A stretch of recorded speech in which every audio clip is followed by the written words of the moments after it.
I am writing this as a complete and total recount of the events I experienced on Cillian Mountain almost 3 months ago, so I can have my facts straight if the police decide to listen to me.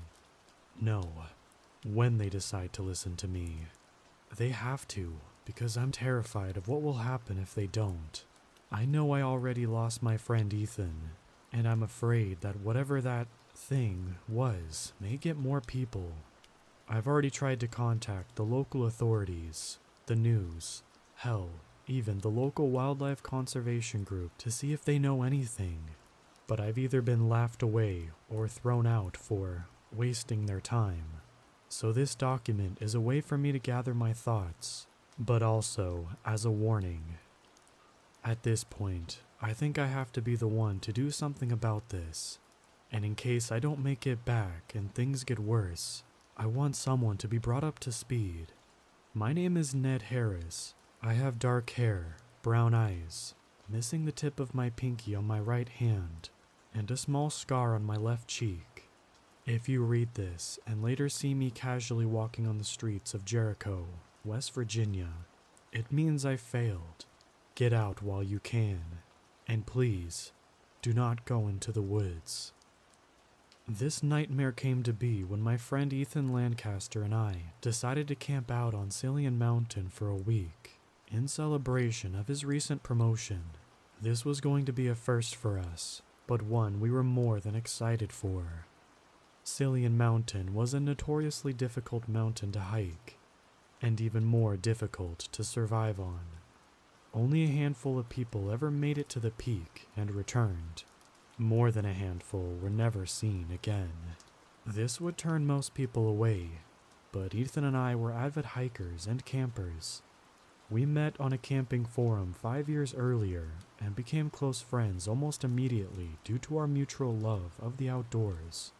We had been on numerous hikes through the years, varying in difficulty, but when Ethan became a general manager for the firm he worked at, we decided it was time to finally tackle the big one.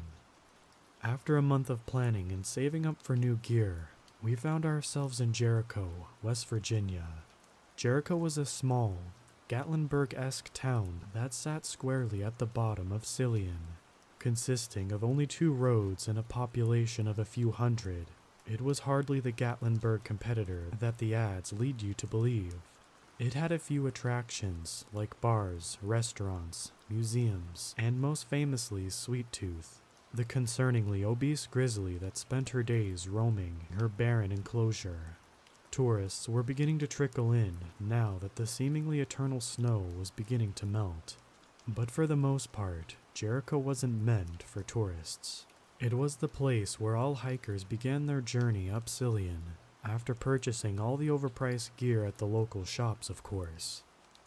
Ethan and I found a motel for the night, and we were up the next morning before sunrise so we could get a jump start on the 3-day hike to our chosen camp spot, which we had marked on our map.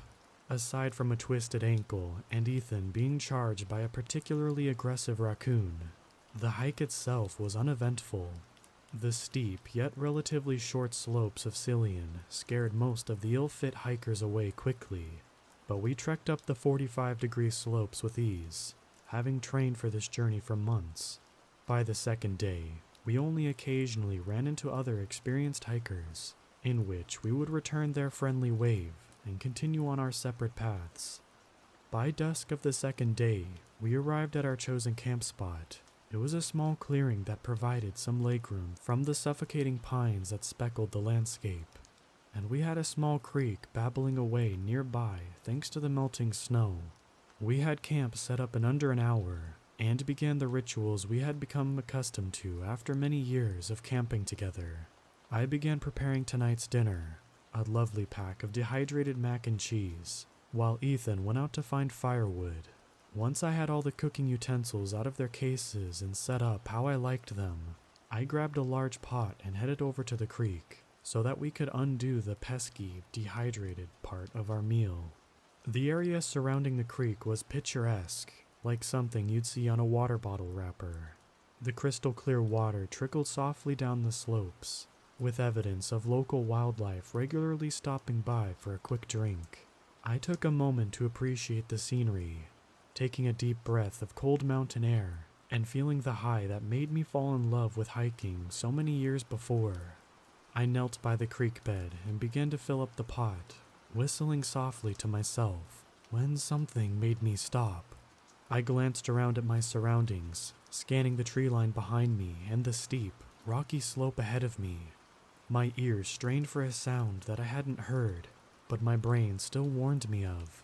The hair on the back of my neck shot up as I quickly looked to my right, at the slopes above me. I saw nothing in the cragged peaks above, but I couldn't shake the feeling that I was being watched. The once softly babbling creek now sounded like a roaring river as I stared into the rocks above, frozen to the spot with a confusing terror that seemed to come from nothing. I slowly rose my knee and faced the peaks to my right. It's hard to explain, but it felt as if they were watching me. Not a creature that resided in them, but the mountain itself. The skin on my scalp tightened and my stomach churned as the chirping birds around me fell silent, as if some kind of predator had just came into view. I backed away from the creek, continuously scanning the cliffs above me. It felt as if I was staring into the eyes of an old god, asleep for millennia, that had just decided to wake up and stare directly into my soul. A force so old and eternal that my existence was a mere blip in comparison. My life a blink and you miss it moment. I was suddenly overcome with an enormous wave of terror that would have caused me to drop the pot and sprint back home, had it not subsided as quickly as it came. The birds began to chirp once more, and the creek's deafening roar returned to a trickle. I stood for nearly 20 minutes, unmoving and staring at the cliff above, before eventually gaining the courage to step away from the creek and return to the camp, never taking my eyes away from what felt like an unseen assailant. A half hour later, I was back at camp, running the water through the purifier and staring off into nothing. My rapidly beating heart finally began to slow, and I began to feel silly. "Look at you, Harris, jumping at mountain ghosts," I muttered to myself, chuckling at the absurdity of my experience, but unable to shake it completely. It was like a small rat was inside of my skull, gnawing away at my brain, no matter how hard I tried to shake it loose. I glanced at my watch and frowned. It was almost 9. Ethan had been gone for almost an hour, and it was nearly dark. It wasn't uncommon for him to take long collecting firewood, but we both agreed to be back at camp before sunset. I looked east, the direction he had gone, and grabbed my flashlight. I knew he would give me crap for worrying about him, but if he had gotten lost or hurt, it would be near impossible to find him in total darkness. I clicked the button, and a beam of light illuminated the woods ahead of me, casting the trees and rocks with a harsh white light and everything outside the circle to be shrouded in darkness. I took a deep breath and ventured into the woods. "Ethan?" I called out, following the tracks he left in the melting snow. "It's almost dark. You should head back." The only response I got was that of crickets beginning to chirp. I swallowed, gripped the flashlight tighter, and pushed on. "Come on, man. Seriously. Let's get back to camp." I passed the beam from tree to tree, my nerves causing me to jump as I expected to see some twisted face peering from behind the trunks, but never seeing anything. I eventually lost his trail as he seemed to turn and ascend upwards. I turned and pointed my flashlight past the trees, and my heart jumped.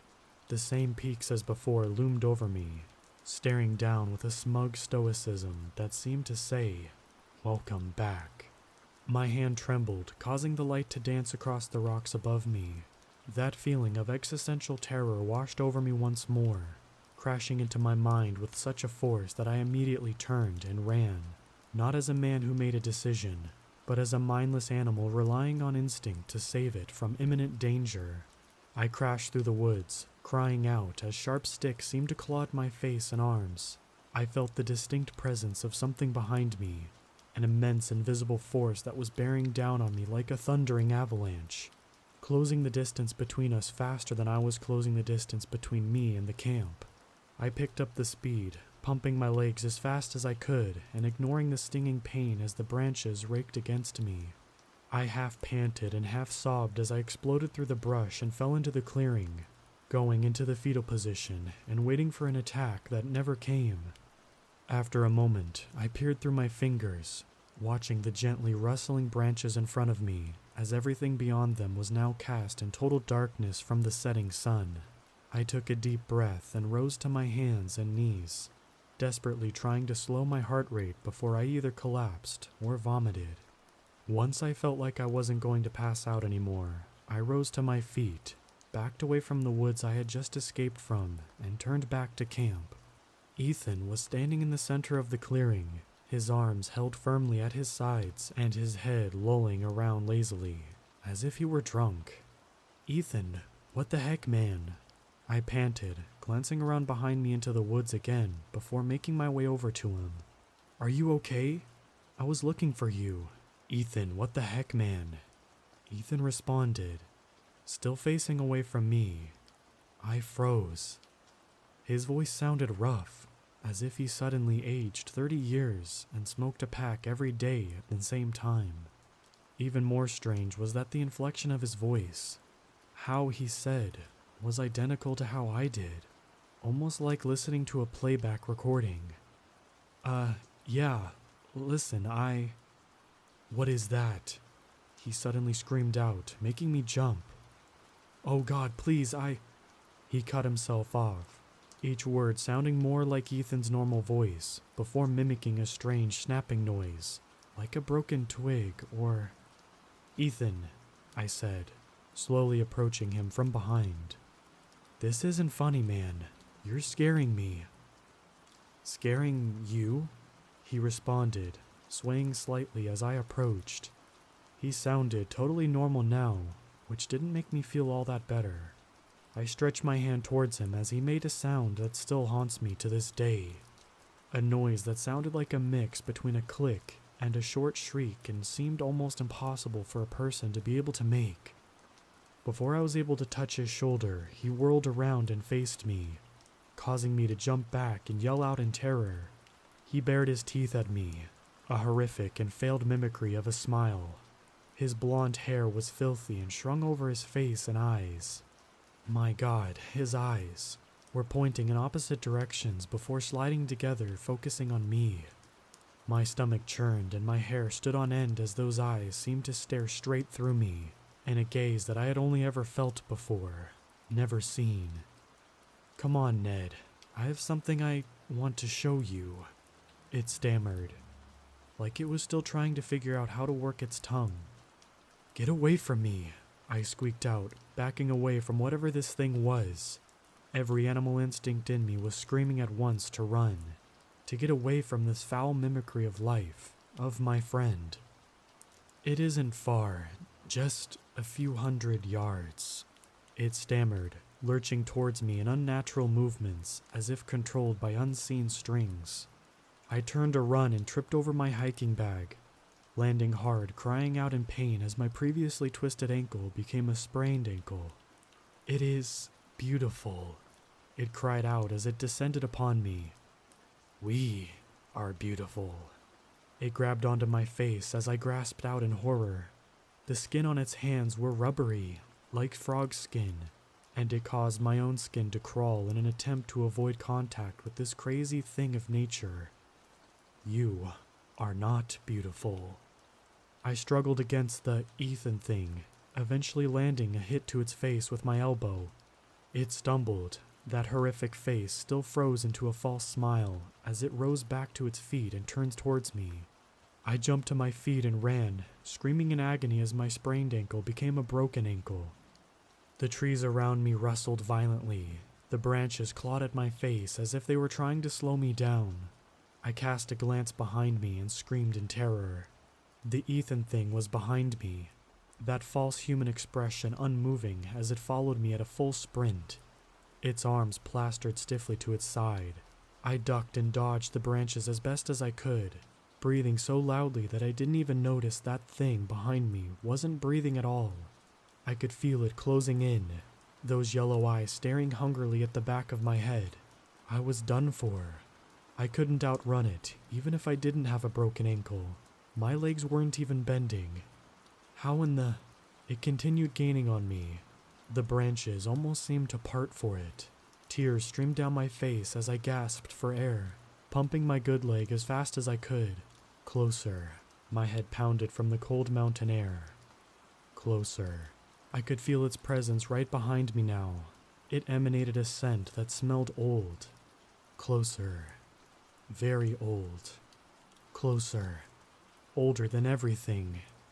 I stumbled and began to pitch and spin down the mountain slopes, crying out as I slammed into the tree trunks and rocks. I felt my ribs splinter and my vision went white as my head collided with a large root. I rolled off an overhang and free fell for 2 or 3 seconds before slamming into something below, causing whatever it was to scream out in surprise and anger. I swam in and out of consciousness as people crawled their way out of the tent I fell upon. Their voices sounded distant and echoed in the void I was quickly sinking into. I felt hands pat me down and assess my condition, and heard the distant beeping and worried voices of someone on the phone. The last thing I saw before blacking out were the trees on the ledge I had fallen from, looming above me like ancient giants. That was almost 3 months ago now. I spent a few days in a hospital outside of Jericho before being released with my injuries tended to. I immediately went to the Jericho Police Department and told them my story, in which I was reminded that it was strictly forbidden to have drugs of any kind on Cillian. I spent the next month trying to find someone, anyone who would believe me. I pushed my friends and family away with hysteria, and was put on leave at work until I could figure my crap out. The strangest thing, no one seemed to remember Ethan. Whenever I'd bring him up, I would just get weird looks, with people saying that I had done all my camping trips solo. Even Ethan's family looked extremely concerned as they hugged their daughter and only child, afraid of the man in their living room, screaming about a son they never had. I felt like I was losing my mind, so I decided to return to Jericho and try to settle this once and for all. I walked the streets of the small mountain town, jumping at every noise and recoiling from anyone who walked too close. I took a swig from the bottle of Jameson I carried in a brown paper bag, the closest thing I had to a friend these days. I passed the hotel Ethan and I had stayed at, which of course didn't have him on record, and continued down Main Street toward the path that led to the mountain. I fidgeted with my hands, brushing my unkempt, unwashed hair in my face as I approached the trail, passing by a group of tourists who were listening to a trail guide. I froze. That voice. I slowly turned towards the group of middle-aged tourists, taking pictures and listening to the tour guide standing on a large log. The man wore the telltale brown and green khaki outfit of a forest guide, pointing toward a map and telling corny jokes to a group as he pushed the blonde hair out of his eyes. Ethan. I rushed towards the group, shoving tourists away from me as I pushed a path towards Ethan. Hey! I screamed, startling people around me. Ethan turned and locked eyes with me, the briefest flash of recognition in his eyes before he smiled. Hello, sir. If you'd like to join the group, you can sign up in the hut over there. I tackled him, ripping him off the stump and slamming him into the ground. The crowd gasped as I slammed my fists into his face over and over again. What are you? What did you do to my friend? I roared, trying to pull his hands away from his face so I could get him again. I felt a pair of hands grab me from behind and pull me off of Ethan roughly, sending me sprawling onto the grass. 2 cops pounce on me, forcing my hands into a pair of cuffs. No, you don't understand, I screamed, struggling against their grip. Ethan rose to his feet and wiped his nose, smiling down at me. Go easy on him, fellas, he said, flashing a warm smile to the cops. No harm done, just needs to work out whatever he's on, I'm sure. I wrenched against the cops and tried to lunge at him, but they held me tight and began to drag me away. No, you don't understand what you're doing, I cried, fighting against the men. I whipped back towards Ethan, who only smiled at me. I noticed his assistant was watching me too, with an awkward-looking smile that looks like she hadn't quite mastered it yet. No, please, I yelled as I was thrown into the back of a cop car, hearing Ethan's voice carry over the lot as the door slammed close. Sorry about that, folks. Some crazy people, huh? Anyway, let's get on with the hike, shall we?